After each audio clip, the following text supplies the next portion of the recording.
Il y a plein de choses pour le retarder ou en tout cas faire en sorte que la peau vieillisse bien. Parce qu'en vieillissant, on a tendance vraiment à avoir les tissus qui tombent un peu vers le bas. Non, c'est pas grave, c'est normal. Il y a plein de choses pour le retarder ou en tout cas faire en sorte que la peau vieillisse bien. Évidemment, à partir d'un certain âge, on perd beaucoup de graisse au niveau du visage. Il y a un affaissement en fait des structures du visage et tout a tendance un peu à tomber vers le bas. Mais il y a des solutions pour ça. L'acide hyaluronique, c'est une molécule qui est naturellement présente dans le corps, donc on en a au niveau de la peau, des articulations, même des yeux. C'est en fait une molécule qui a un véritable rôle d'éponge, donc qui hydrate les tissus. Et en médecine esthétique, on va l'utiliser sous forme de gel. C'est un gel assez fluide. Ce gel-là, on va vraiment venir le redéposer au niveau des tissus sous-cutanés pour donner un effet hydratant, parfois combler des creux, redessiner des volumes, repulper parfois des lèvres ou augmenter le volume des pommettes. En fonction de où l'acide hyaluronique est injecté, il y a une durée d'action un peu différente en fonction des endroits. Donc par exemple au niveau de la bouche, c'est là où il va être le plus vite métabolisé. Puisqu'on parle, c'est hyper vascularisé, donc ça va moins bien tenir que par exemple au niveau des pommettes. Au niveau de la bouche, c'est 4 à 6 mois, parfois 8, ça dépend vraiment des personnes parce que évidemment chaque personne métabolise l'acide hyaluronique de manière différente. Au niveau des pommettes, au niveau des sillons, ça a quand même une bonne durée, environ 12 mois, parfois 18 mois. En moyenne, ça reste 1 an, mais un petit peu moins pour les lèvres. Il a de multiples bienfaits. C'est surtout une molécule qui est super hydratante. Donc en médecine esthétique, ce qui est bien, c'est qu'on va vraiment venir le mettre au niveau des tissus profonds pour venir repulper, redessiner un ovale du visage. Parce qu'en vieillissant, on a tendance vraiment à avoir les tissus qui tombent un peu vers le bas. Donc on va pouvoir redessiner l'ovale, relifter un peu la peau. Il peut être utilisé donc vraiment au niveau des tissus profonds, mais aussi en mésothérapie. Donc on peut appliquer l'acide hyaluronique en surface pour donner un coup d'éclat, un air frais, plus lissé, reposé, mais il va lisser les rides, l'acide hyaluronique, et oui, hydrater la peau. Tout le monde peut être concerné par des injections d'acide hyaluronique. Ça s'adresse aussi bien aux femmes qu'aux hommes. C'est vrai que les femmes sont plus demandeuses que les hommes, mais toute personne qui veut combler des rides, qui veut avoir un effet plus frais, un petit coup d'éclat, mais aussi quelqu'un qui veut avoir une correction. Par exemple, il y a des personnes qui ont une petite bouche qui est asymétrique, ça les dérange, donc on peut corriger avec l'acide hyaluronique des asymétries. Ça reste un acte médical, donc il existe des complications, même si elles sont rares. Les effets secondaires, eux, ils sont bénins, donc ça peut être une petite rougeur au niveau de l'injection, un petit gonflement, un bleu, un hématome, mais c'est des effets secondaires qui sont tout à fait normaux et qui s'atténuent avec le temps.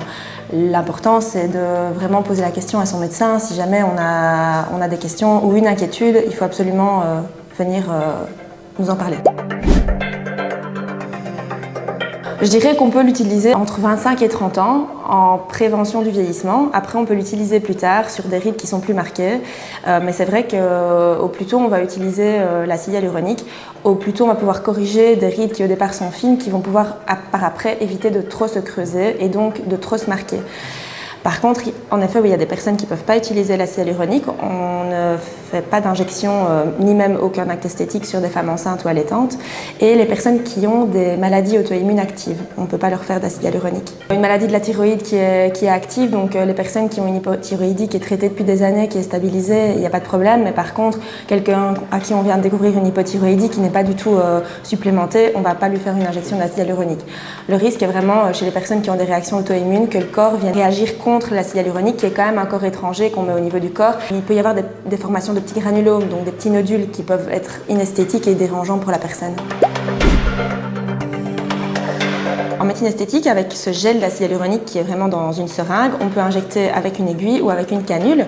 La méthode avec la canule, ce qui est bien, c'est que c'est vraiment très doux. Ça permet d'aller sous les tissus sans être trop traumatisant et trop piqué avec l'aiguille, donc ça diminue le risque de bleu, donc ça c'est très chouette. Par contre, hors injection, il y a des possibilités de traitement en mésothérapie.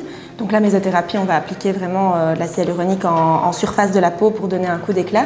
Et il y a aussi ce qu'on appelle les skin boosters. Les skin boosters, on les met vraiment en sous-cutané. Aussi, on peut les déposer à la canule comme une autre injection d'acide hyaluronique. La texture est un peu différente. C'est un gel encore plus fluide qui va vraiment agir comme une éponge hydratante pour améliorer vraiment la texture de la peau à l'œil nu.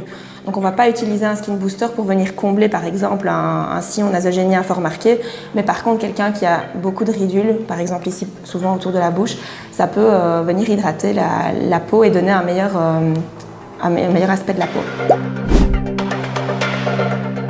Nous, on ne doit pas endormir. Ce qu'on fait, surtout au niveau de la bouche, ce qu'on peut faire, c'est appliquer une crème anesthésiante. Ça rend quand même le soin plus confortable.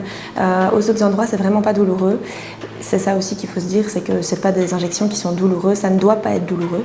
Et en fait, dans les seringues d'acide hyaluronique, la plupart du temps, avec le gel, il y a de la lidocaïne ou de la xylocaïne pour endormir un peu la zone qu'on est en train d'injecter. Donc c'est une légère anesthésie, mais pas d'endormissement d'une zone en particulier. Mon premier conseil, ce serait de mettre de la crème solaire 50 absolument tout le temps, toute l'année. Une fois qu'on a fait une injection d'acide hyaluronique, c'est important de ne pas boire d'alcool et de ne pas faire de sport intense dans les 24 à 48 heures qui suivent l'injection, mais également de ne pas faire de sauna, pas de hammam pendant au moins 5 jours et surtout pas masser, à moins que le professionnel de la santé en question dise « Ok, là vous pouvez masser, on peut le faire », mais sinon on laisse bien le produit en place et si on a une question, on demande à son médecin.